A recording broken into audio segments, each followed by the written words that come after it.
মুসা আলাইহিস সালাম ফেরাউনের বাবুর্চিকে এক থাপ্পড় মারলেন রেগে মেগে। উনি থাপ্পড় মারছিলেন আদব শিক্ষা দেওয়ার জন্য, কিন্তু বেচারা সাথে সাথে মরে গেছে। উনি মারছিলেন আদব শিখানোর জন্য, বেচারা যে মরে যাবে মুসা আলাইহিস সালাম জানতেন না। এখন দেখে সব গুনাহ, সেটা তো মরে গেছে, অক্কা পাইছে। উনি দিলেন দৌড়। মুসা আলাইহিস সালাম দৌড়াতে দৌড়াতে প্রাণ ভয়ে চলে গেলেন আরেক সীমান্তে, মিশর ছেড়ে আরেক এলাকায়। যে দেখে কিছু লোক ধাক্কাধাক্কি করে তাদের উটগুলোকে পানি খাওয়াচ্ছে, আর দুইটা মেয়ে পাশে চুপ করে বসে আছে। উনি বুঝতে পারলেন মেয়েগুলো ইয়াং ছেলেদের সাথে ধাক্কাধাক্কি করে টিকতে পারবে না। উনি এগিয়ে গেলেন, বললেন তোমরা পানি খাওয়াবা ওটদেরকে? হ্যাঁ খাওয়াবো, আস। উনি ওটগুলো নিয়ে সবাইকে সরিয়ে পানি খাইয়ে দিলেন, মেয়েরা চলে গেল।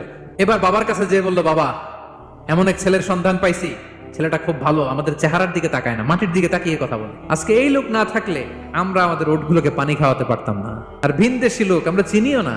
ইন্না খায়রা মান ইস্তাজারতাল কবিয়ুল আমিন।